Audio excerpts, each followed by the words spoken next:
अरे बिद्दू, आज घर में बहुत काम है। आज तुझे स्कूल जाने की जरूरत नहीं है।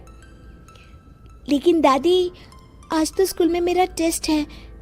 अरे एक दिन स्कूल नहीं जाएगी तो ऐसी कौन सी तेरी कलेक्टर की पढ़ाई छूट जाएगी। वैसे भी मैं देख रही हूँ आजकल तो बड़ी ढीठ हो गई है। अपनी दादी की बातें सुनकर बिंदु नाराज हो जाती है। तभी उसकी माँ कहती है, अरे बिंदु, इतनी छोटी बात पे मुंह फुलाने की क्या जरूरत है। दादी बिल्कुल सही कह रही हैं। लड़कियों को तो घर के काम काज सीखना चाहिए। अरे बहू, रमेश के लाड़ प्यार ने इसे बिगाड़ रखा है। कम से कम तू तो मेरी बात समझती है। अच्छा, मेरी पूजा का समय हो गया है, मैं पूजा करने जा रही हूँ। इतना कहकर रमेश की माँ वहां से चली जाती है। इस तरह बिंदु की दादी और माँ दोनों अक्सर उसे घर के कामों में ही उलझा कर रखते थे। कुछ दिनों के बाद राजू और बिंदु के 10वीं के रिजल्ट्स आते हैं। दोनों बच्चे दादी को अपना अपना रिपोर्ट कार्ड दिखाते हैं। शाबाश मेरे लाल, तू तो बड़े अच्छे नंबरों से पास हुआ है।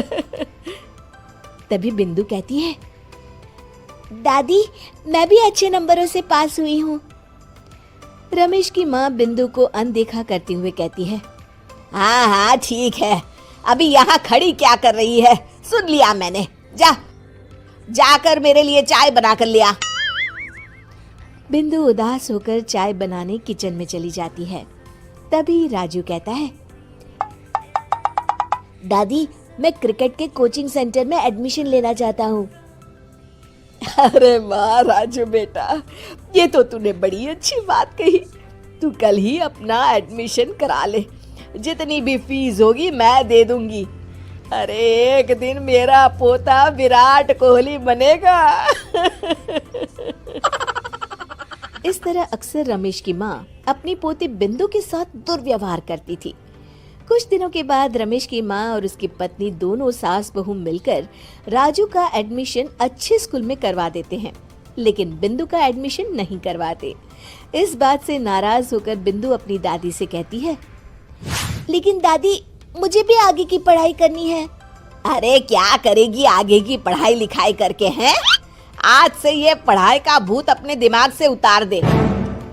इतना कहकर रमेश की माँ वहाँ से चली जाती है।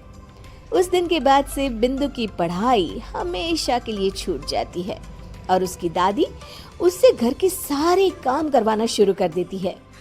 इस तरह उसका सारा दिन घर के कामों में ही बीत जाता था।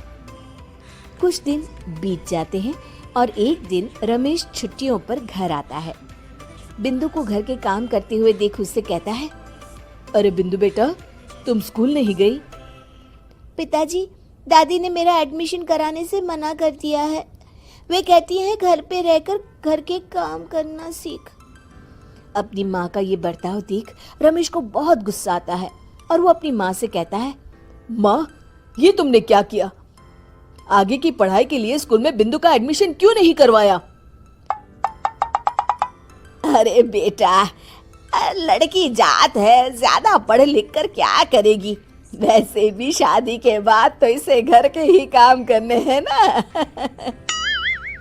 तुम किस जमाने में जी रही हो माँ? अगर कल्पना चावला के घर वाले भी तुम्हारी सोच के होते तो क्या वो पूरी दुनिया में हिंदुस्तान का नाम रोशन कर पाती?